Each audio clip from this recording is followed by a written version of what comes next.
Who? Dr. Francis ain't said nothing but a motherfucking word.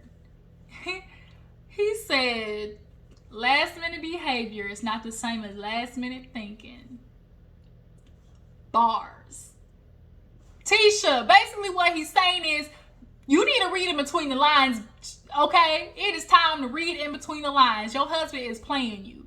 But he is playing you in your face. And you know it, though. That's the sad part. She knows it.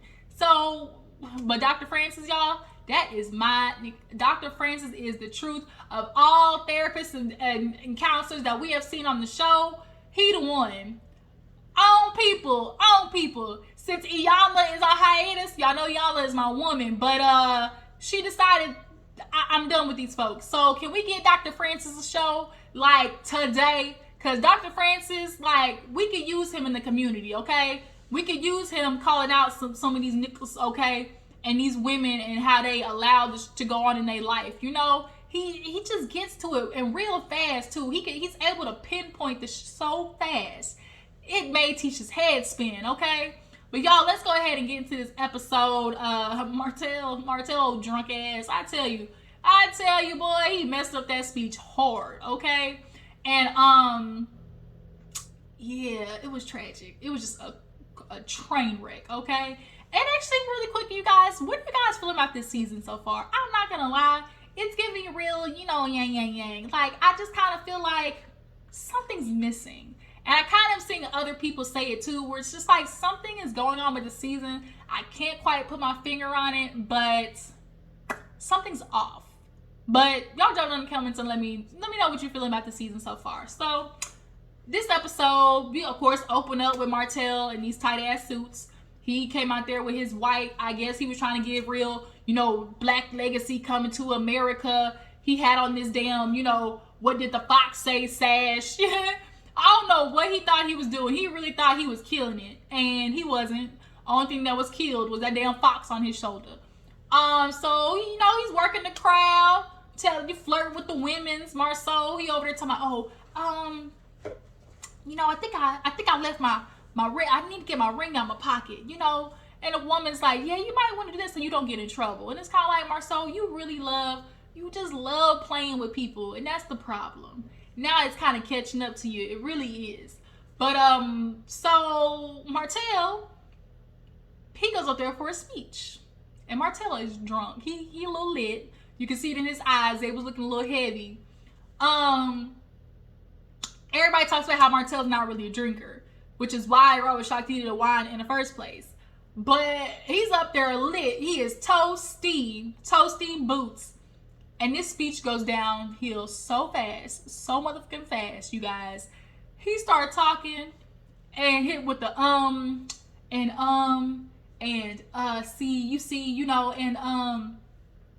you know what, guys, y'all come up here. He was like, I'm a little tipsy, because this wine is 13.5, and that's kind of high for a wine, but it's like, why were you drinking like that though? Like, if you knew you had a speech to give and you got stage fright, like, why were you drinking like that? Melnika, your manager / assistant or whatever she is, you should have been on that, girl. And here's another thing too. I'm not mad at the fact that he has stage fright or, is not good at public speaking. But if you know that, why did nobody prepare some speech cards for this nigga? Like, everybody has like those little cue cards. You could at least read off a couple of lines, at least had a couple of bullet points maybe to go off of. But you freehanding the speech and you don't do good at speaking engagements, like, that was a setup from the get-go. So he's over there talking about, well, fellas, come up here because it ain't just about me.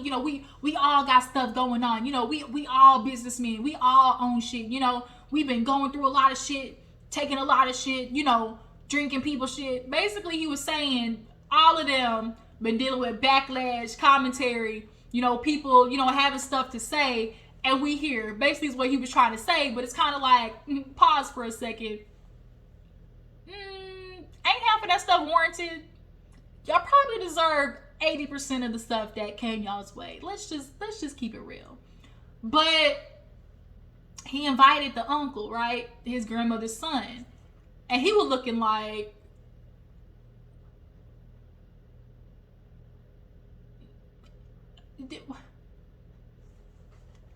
confused. Like, it was giving confused. It was giving the J meme. It was giving, like, where were we supposed to go with this speech?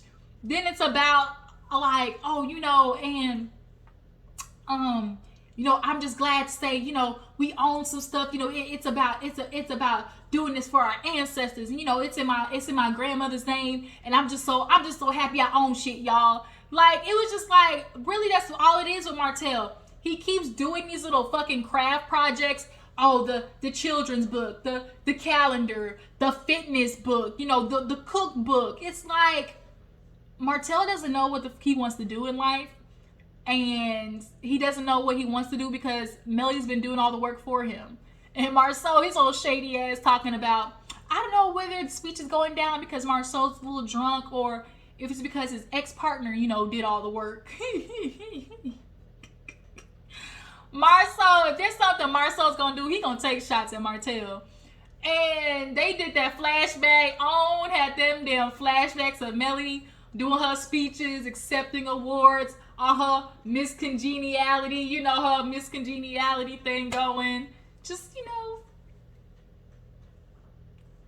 and Martell over there sitting at the table like this. And it was just like, I mean, if we want to be honest, like, Mel was doing all the work. That's basically all this showed. To find out after y'all got a divorce that Mel is the reason that you basically were able to make Holt and Holt happen because your ass failed the test and didn't feel like you needed to go get it because your wife got it. It just goes to show. You want to talk about, I helped make Mel. So if you did, you should be able to copy and paste your itinerary on Miss Old Coleslaw here, and she should be able to be somebody by the end of next year. If you the man you say you are, right? But no, look at you struggling boots. Like, he doesn't know what he wants to do. And here he is. He named this wine after his grandmother. I feel like he named the wine after his grandmother because he ain't got no creativity. Like, it's just, like, I feel like it was an easy thing to do. Oh, I can name it after my grandmother. Inez, I love you, rest in peace. But that's a horrible name for a wine. It is. It really is. The first thing people clearly were saying on the internet was they thought Inez, like, they were calling, like, incest. Like, it's a horrible name for a product. Rest in peace, but just not good for business. And so with this crazy ass speech, basically just, I'm glad I own shit, it's just kind of like, that's all Martell wants, to be able to say, I did something. He outside with Mel Nika, and she pumping his head up. We did it, Martell, we did it, Joe, giving real, look at where we at right now. And it's like, girl, Own did this. Like, Chris asked him about if he had distributors. He talking about, no, we ain't got that yet. And it's like, understood in the aspect of like, you ain't going to pass on nothing down to your kids, Martell. Let's keep it real. Inez wine is not going in Kroger's, Walmart, Target, or Whole Foods no time soon. The only thing you're going to be able to pass down to your kids between you and Coleslaw is your bald-headed ass, chicken ass, and y'all going to be passing on Popeye's meals and high cholesterol at this point because ain't nothing for you to pass down, Martell. Miss Melody Cherie, though, she dropped that Holt because Miss Melody Cherie, she got something to pass on down to the kids, and Holt ain't gonna be nowhere, and Holt ain't gonna be attached to none of it. I'm so damn proud that Melody did that. But Uncle outside pissed off. He go to Martell, and he like, yo, what the fuck is this? Like, this your grandma? This the best you can do? Like, your grandmother, bruh? Like, this is really it? And Martell's like, hey, don't do this, Uncle. We on national TV, Uncle. Don't do this, we on camera. And Uncle was like, you know what? Okay, you got it. And he was like, man, don't do this. He was like, why you gonna do it here? Show the respect. He's like, respect? I was like, really? Like Uncle said, respect? You got some nerve. Respect? Okay. He started walking off. And as that's happening, Chris kind of fills the guys in on the fact that, the uncle was upset. And here go the niggas start making up excuses, and particularly Maurice. Maurice talking about, this is Martell. It's his night. He got something accomplished. He deserves, kudos for that. we got to understand, it's his first time. It's due to get better. It's only improvement from here. And Chris, the oldest of all of them, kind of really was like, well, it's his first impression. Like, you really only got one time to really show people like a product. And this is on national television, Martell. Like, you're not taking it seriously. People are going to watch this and they're not going to want to invest. Like, I think the Unc has watched Martell through half his life, bullshit through his life. You can tell Martell has gotten through life through charisma and gumption and wit, okay? Like, that's the thing about them narcissists. It's kind of real Dr. Jekyll, Mr. Hyde type stuff, where it's like, he's just gotten through life being the charismatic guy to be able to swoon his way into situations. And here it is. Now it's like, it's up to you to figure out where your life direction go. Not having everybody else do the work for you. You want to go to everybody else because they got the license, because they got this, the builders stuff done because they got the companies, and you want to work through them. And it's like, Martell, get your shit done. Like, work for you, right? And he outside arguing with the uncle, and real Martell made a real Martell please stand up. He talking about, man, I don't give a shit. Who do you think you are? Don't you know who I am? He said, don't you know who I am? I said, oh, okay.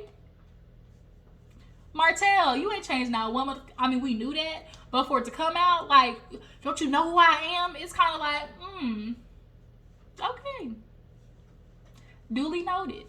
But yeah, the guys are inside just making them excuses. Marceau and them kind of like, Marceau was like, Marceau of all, he do kind of have these moments where he checked, Martell, and he kind of really say like, we're not gonna do that. But they could, appreciate the fact that like, okay, well, damn, since the uncle was here, they, he could have at least called them up for them to say something, which is true. The uncle was like, man, you done call these niggas up there, like, got my grandma, like, what did they got to do with the situation? Like, it is true, like, you could have done better, Martell, and I'm not really mad. I'm not, because Martell, he needs these these harsh checks like that. But Maurice talking about, at least he did it. Then you got Lewis, you want to be a part of the damn popcorn guild talking about, they arguing the same point. Like, Martell, he named the wine after her. What else is it for him to do? Lewis, I'm about to get into your ass, Lewis. Matter of fact, moving on to next scene. So Tiffany, and Lewis, after they get back home, he had to leave early because they had a death in the family. But nonetheless, Tiffany wants to catch up on, what happens on the trip. And he told me, oh yeah, it was fun hanging out with the guys. We had this little moment where we had to give like a little commercial or whatever. So she's like, oh, what was your pitch? He talking about, and they did the flashback, and of course, he's like, you'll pop them bottles, spread them legs. He's like, I can't quite remember. I said, oh, you got amnesia, Lewis? You don't remember what you was talking about, Lewis? You don't remember us talking about spread them legs, Lewis? So then he talked about the rage room. She's like, oh, what are you pent up about? He was like, sexual frustration. I was like, here we go again. And so Tiffany was like, okay, this keeps coming up. Like, we really need to dive into this. Like, okay, clearly this is an issue. Instead of like just kind of talking about it, like, let's really get into the issue. Like, you feel like, okay, that's something that you need more of. And if you're a person who needs it more than I do, then I, as a wife, will now have to take this as like, all right, for my husband, this is a duty, for him, I have to, keep in mind. And I know you don't want to y'all don't like the way it sounds, men, but having sex with you guys is a duty, is an obligation. Sometimes women feel like, oh, I have to do that because it's always this idea of what one woman won't, another one will, right? It's this idea of like, well, he's paying the bills, and it's kind of like, well, he live here though, like he live here, and there's no equating what men and women do. I'm sorry, there's not. Women do the heavy lifting. It's point blank period. Mattress and a mule. Shout out to Erica De Niro. Mattress and a mule. And Melody is living proof of that. Watching them separate, you see who really was doing the work, right?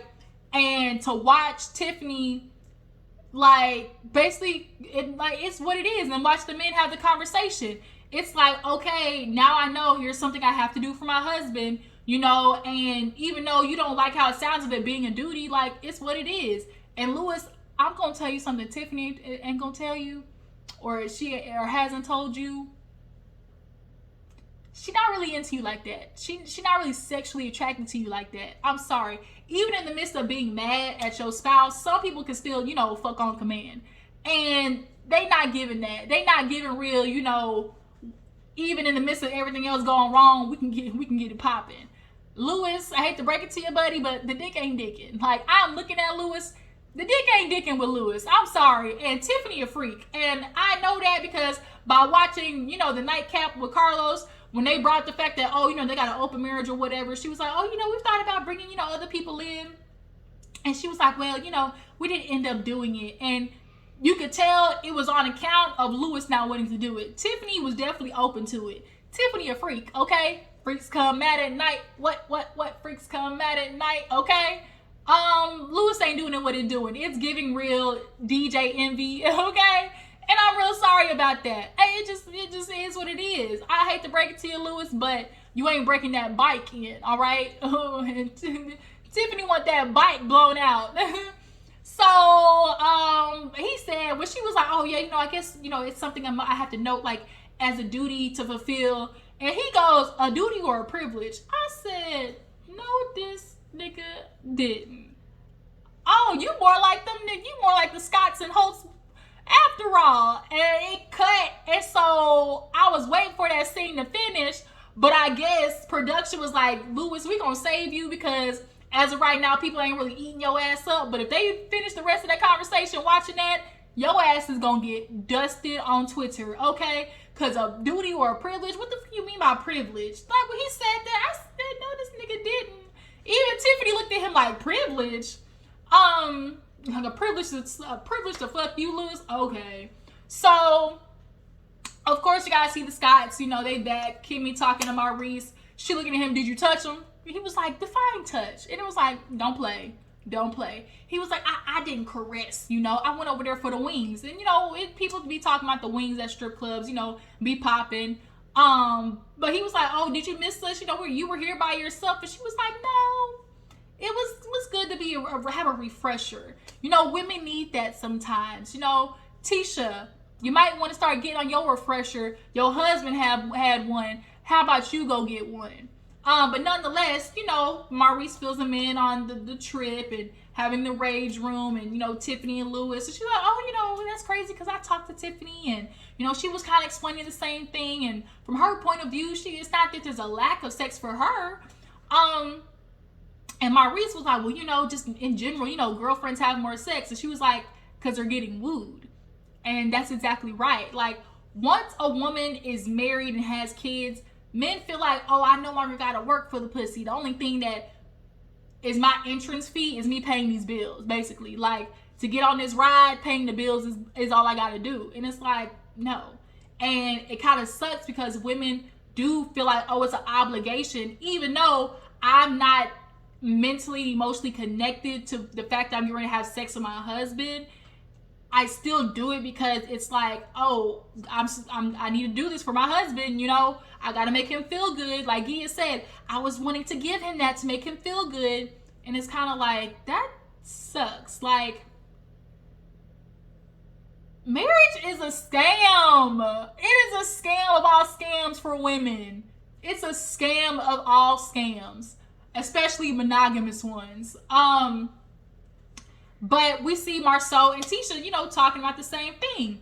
And so, Tisha's asking about the trip and asking, how did it go? And he was like, it was cool. Martell, he kind of invited women over. So, we kind of were the only guys. She was like, so y'all the only men there? And he was like, well, I guess that's fair to say. So she was like, so, of course y'all went to the strip club. Why y'all always got to go to the strip club? He was like, it's Atlanta. It's Atlanta. And so they brought up, Tiffany and Lewis.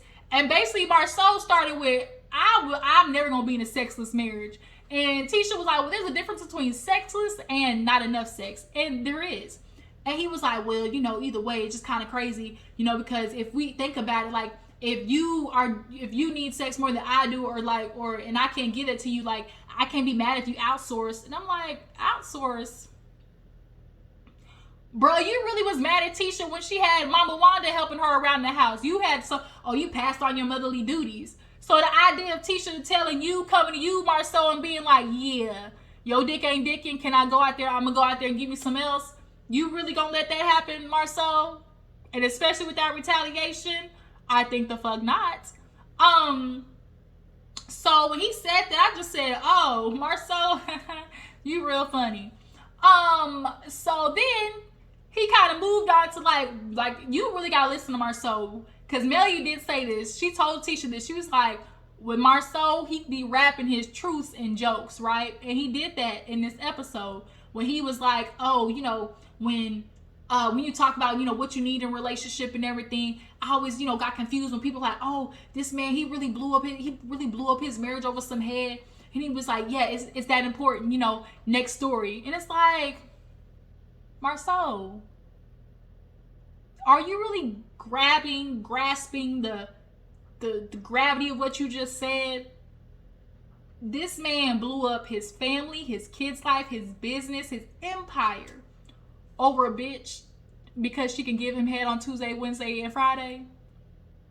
Like Tisha said, it's good with these women because they can devote all their time because they don't have kids, a household, and a family to worry about. That's the problem. But then when you bitches get pregnant like Ariane, you start to realize, oh, shit is changing. Like, he's not treating me the same, right? You know, we're not doing the same things. Like, you can't devote all this time to him no more. And as a wife, she's dealing with all the stresses, the bills, you know, the household. And when Tisha said that, to watch Marcel roll his eyes, I felt like Madea, I'd take them eyes out and roll them back in your face like this.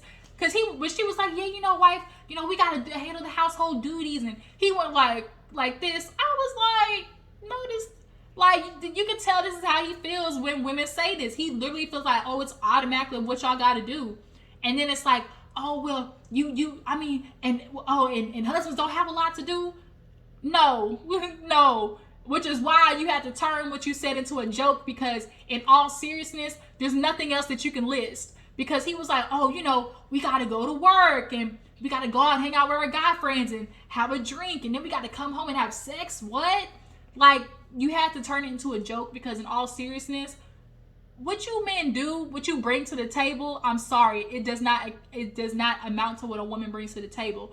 If we want to think about what men are doing as far as protecting and providing, like protection, you know, how often is somebody breaking into your house? Like, you know, y'all are helping on isolated events, mowing the lawn, maybe 2 times a month, changing light bulbs, changing oil on the car, you know, building, you know, cabinets for the house. These are all very much isolated things. But guess what? Kids gotta eat every day. Kids gotta drink every day. Diapers gotta get changed every hour. You know, newborn babies gotta get fed every 30 fucking minutes. Kids gotta get showers every night before bed. Homework has to be done every day. Like, there's just no comparison. There isn't. And so now to watch, you know, Marcel kind of really be like, really? Like, ooh, wow. Like, the things you gotta do. And she was like, and then like, y'all really want y'all wives to be sitting already? Like, I'm just supposed to be happy to have sex with you when you came home and literally did nothing. You watched me break my back, you know, cook, clean, take care of the kids.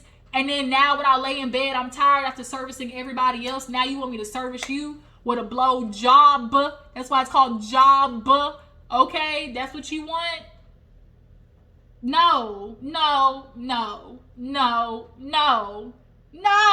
It just makes me mad thinking about it. It really does. And to watch Marcel just like play in Tisha's face the way he did too, it's just kind of like, get the fuck out of here, bruh. Get out of here. And Tisha, cut it the fuck out with these shirts already. The I'm Enough shirt, the Team Wife shirts. Like, you're trying to convince yourself of something that we all know you don't believe, okay? So speaking of Tisha, she go to Dr. Francis, right? Dr. Francis got in that ass, okay? I love Dr. Francis. Dr. Francis needs his own show. But he basically gave Tisha an assignment of, who are you, Tisha? Tisha don't know. After, of course, what most women struggle with. I'm a wife, I'm a mother, I'm a sister, I'm all of these things. But then when you get down to who you truly are at the core, who are you to yourself, crickets.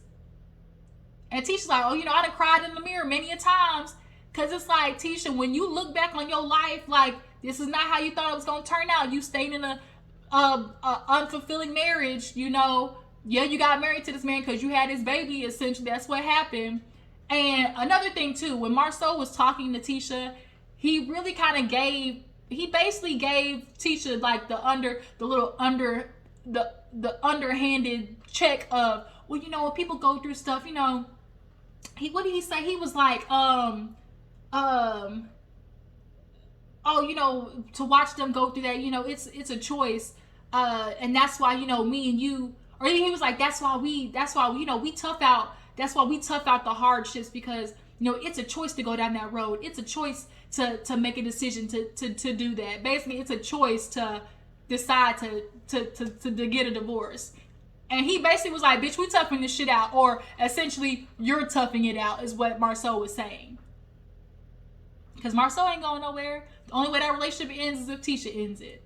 But back to her Dr. Francis session. And she reveals to him that Marceau went to Africa, Tanzania by himself. Even Dr. Francis, when he heard it, was like, the fuck you talking about? By himself to Africa? Girl, how did he convince you of that? Well, he said he talked to me, and he was just saying, like, he mentally was going through a lot, and when he explained it that way, it was like, okay. And he was like, by himself? Like, girl. And he's like, why didn't you go? Well, I had to take care of the kids, and, they had a lot of stuff, and it's like, okay, and even if all those things had to be done, still go.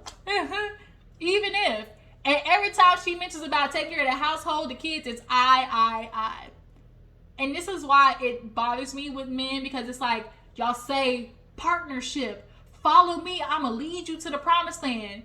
Right? I'm going to be the leader. I got you. But do you really? Do you really, though?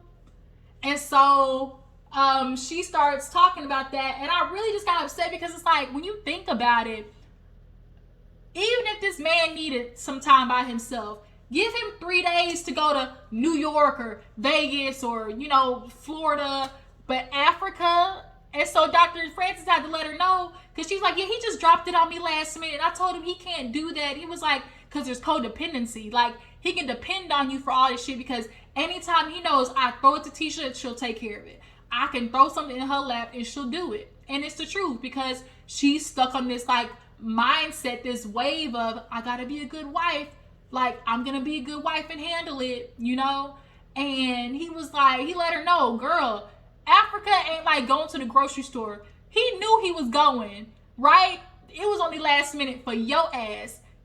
Last minute behavior is not last minute thinking. And she was like, it was like, Tisha, hello, what's not clicking, right? It's like, girl, read in between the lines. Dr. Francis is looking at you like, bitch, So, he was like, confrontation. Like, she's like, I don't like confrontation. Like, confrontation is the only way to growth, right? And she's never confronting Marceau, I think, too. He scolds her like she's a child. Tisha does not do good with that. He scolds her like she's a child. He finds that he's really good at manipulating her into feeling like, or going against what she was bringing up to him in the first place, which is why Wanda is always the one bringing up the shit to him. Tisha is not solid in her boundaries. She goes soft every time he, bosses up on her. She doesn't know how to handle that. And it's like, Tisha, you need to stand in your pussy power, okay? Like, you need to stand in it and stop letting Marceau do things that go against your soul and your beliefs and, like, go against you as a person, right? You keep trying to be this good wife to a detriment to yourself, and it's not good. You got daughters, Tisha. Like, you got daughters. That's what's so hard about watching it, is a lot of the times is Martell got 3 fucking daughters. Like, you men are trash, right? And so you keep avoiding this confrontation with Marceau, and you're suffering for it. Dr. Francis offers them, marital counseling group session, and I'm so glad. This is honestly what I've been waiting for. Dr. Francis needs to talk with these men a lot more. To watch Tisha, decide, what, I'm going to be a better person. I'm going to try to figure out what's going on with me. And Marceau he keeps avoiding Dr. Francis. We need a solo session. We done seen a session with Maurice and Martell. We need one with Marceau. What's going on? His old bald-headed turtle head. I want to be a dove, no teeth. I'm, fat back Betty. Cheating ass. I can't with Marceau. I can't. So, we see a scene with Martell and his mama. Basically, she giving him the good old, pat on the back. Oh, baby, Sam, he was upset. I get, it's our mama's name. You just need to call him. He said he called, but he really had the nerve to get mad. That grandiose attitude that Martell has came right back, talking about, that's my grandmother. I've been around just as much. I love her just as much. And it's like, Martell, I get it. You're her grandson, but that's her son. Like, was raised by this woman. Like, spent many years before you with this woman. It's not the same. But Martell goes through his memories of his grandmother and football games, and he said he actually didn't try out for the NFL because of her death and everything. And Marlene, she just kills me with this. You a good man, baby. You got a good heart. And it's just kind of like, ugh. I just roll my eyes. Marlene, you keep coddling this nigga, and that's a problem. It's a problem. But Martell did say, we're going to come to Atlanta. We're going to do a tasting here because, something more intimate with the family and everything for me to be able to get in more detail and more talk about grandma more. And I feel like the only reason he's doing that is because of what happened in Atlanta. I feel like that's really the only reason he's doing that. He's like, he realized, oh shit, I really need to do a redo. And that's why he's doing this one in Atlanta. That's what I feel. But we get to the end of the episode with Kimmy talking to Mel, and basically Kimmy's mad that Mel's insinuating Maurice ain't shit too, and it's kind of like, well, Kimmy's like, because of what Mel's gone through, everybody ain't cheating, Mel. And I was kind of like, I saw a tweet that defined it perfectly, and it was like, Mel ain't saying everybody cheating. She's saying we know y'all niggas is cheating, because we do. Maurice lied about being in Atlanta, picture proof. Marceau lied about knowing coleslaw. He admitted he said that he knew her. Like, Martell admitted that, like, we got pictures of Marceau's big ass back. Like, Kimmy, then we watched you literally on TV move the goalposts when you heard about it. We weren't married at the time, but it's like, bitch, y'all had a house. And Kimmy, I fuck with you, I really do, which is why I'm looking at you like, come on, Kimmy, like, damn, don't do this, sis. Like, you was the one. We were rooting for you. We were all rooting for you, Kimmy. Right? We know you had this conversation with Maurice, and we know he doing a lot of making up because he take you on vacations and trips and honeymoons that you've been begging for. And all of a sudden, y'all have been on like 2 or 3 trips this whole season. We know Maurice ain't doing that for no reason, Kimmy. But, she lets Mel know about Atlanta and how Uncle Sam started tripping, and Melnika, come to find out, she know Melnika. Melnika actually told her Martell wasn't shit 2 weeks before the wedding. I guess he was trying to hook up with the assistants, okay? And Mel was like, yeah, I was 22 back then. I didn't want to believe it. And so that's why she look at you like, girl, with your husband and Martell, like, can you trust that? And Kimmy's like, well, if I can't trust my husband, we in trouble. And it's like, Kimmy, I love you, boo, but we know what's going on, Kimmy. And you lucky Tisha, her ratchet ass family is doing the ghetto shit this season. Cause if not, your little scenes will be a lot more about you and Maurice. Because when's the last time we talked about Kimmy and Maurice this season, y'all? Exactly. Kimmy, you ain't slick, boo-boo. You ain't slick. I see what you doing, but best believe your season is coming. Your season coming. It might be next season, matter of fact. But you guys, I was Love Marriage Huntsville. I appreciate y'all for tuning in. It was a good episode. Tell me what you guys feel about Tiffany and Big Lulu. Do you guys feel like Lewis is busting it down? Is he not? What do you guys feel about Marceau and what he said about, about basically toughing it out and him going to Africa by himself? And do you guys feel like Dr. Francis deserves his own show? Because I do. But I appreciate y'all for tuning in. Y'all stay tuned for Love Marriage DC, and I will catch you guys later. Deuces.